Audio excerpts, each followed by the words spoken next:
Hey, there's no shame in trying things that people ain't never tried before. People struggle defining themselves and their beliefs, finding their place in our wider world through obsessive and rigid self definition, jumping word to word to word, definition to definition to definition, belief to belief to belief, fruitlessly, trapped in definitional drift, treating ideas like brands, products to be consumed. They hop one to the other, hunting a good idea, self-defining again and again and again, much like self-diagnosis. Someone saying, I was a Maoist, a hardcore Maoist once, but now I'm an anarcho-primitivist. Sounds exactly like, I used to be bipolar, but now I'm just autistic. I used to be bipolar, but now I'm just... I used to be bipolar, but now I'm just autistic. She's like really, really nice, but she's a Scorpio, so I just... These are static ideas, static thinking. But ideas and thinking are organic. Perhaps even thick, because ideas are people. They aren't static brands or hats or clothes to wear and compare against other brands. They are people, palpable entities. You will influence and will be influenced by. For example, me and libertarianism. Libertarianism, at first, dominated and defined my thinking very early, when I still thought statically, and subsequently jumped type of libertarianism to type of libertarianism to type of libertarianism, then jumping all the way across the board to NatSoc and all that 11 and 14-year-old my philosophy can beat up your philosophy, don't violate my NAP with your Jewish static thinking shit. But now I'm just libertarian. But when I say libertarian, I don't mean rigidly, brand, statically libertarian.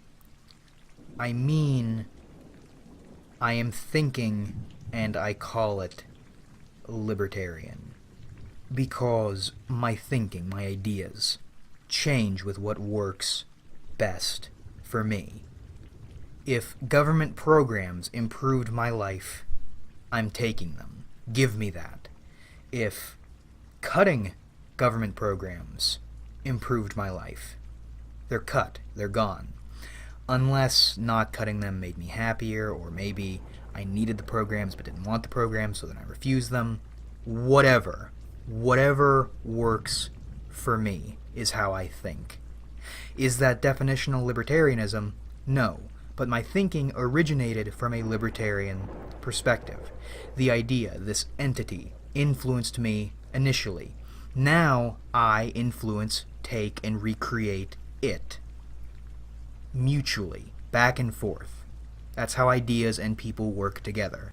I was its thing, and now it's my thing. It had me and shaped me, now I have it and shape it. We both still do.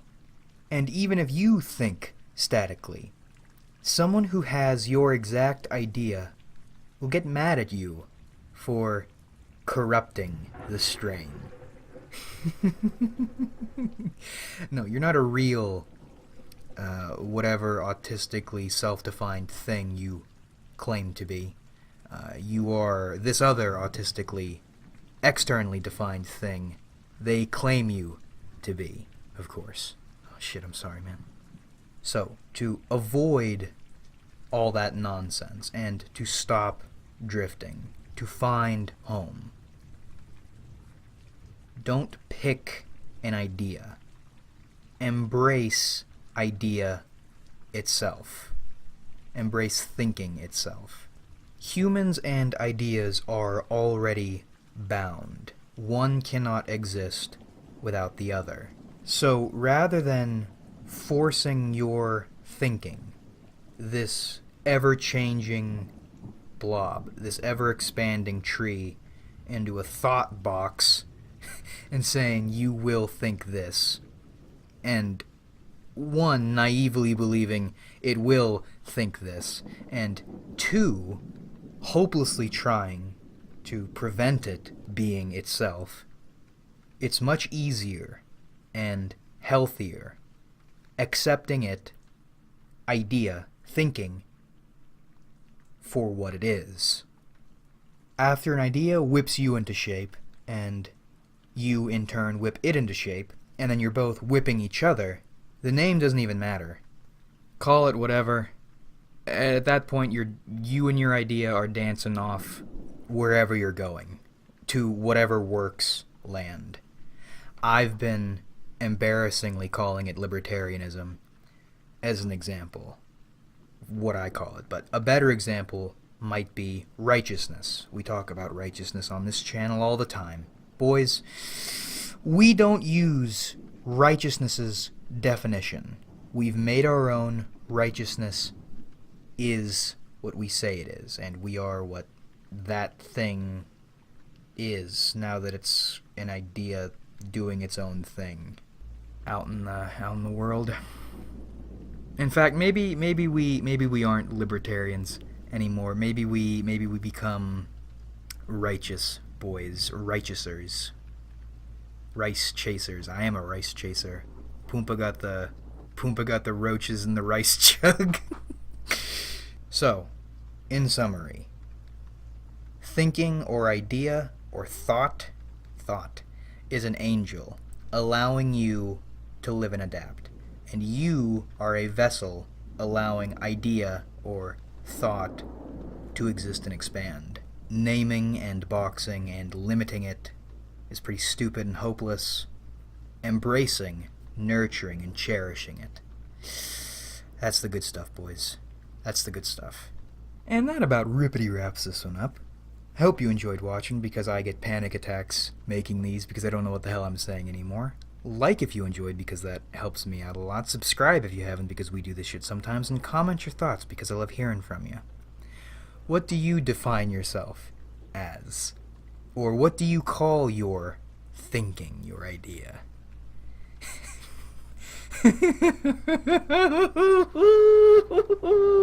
Ooh. Or drop anything else down in the comments if you're feeling it, boys. But thanks again for watching, everybody, really. We have a lot of fun on this channel. So much fun, in fact. So much fun, in fact. What is in this room? Cup. This cup is stained. It stinks, and I like it. You could fill this cup up, stain it with your own stink, and that's how much fun we have on this channel. And that's why we enjoy it, really. The staining stink. That's... should be this fucking channel's about page.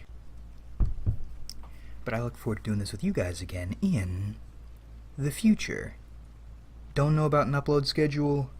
Book should be finished in a month or two. Video making is really stressful because, well, it feels unrewarding. Well, it is unrewarding, and it's going nowhere. But it's kind of nice. It's useful.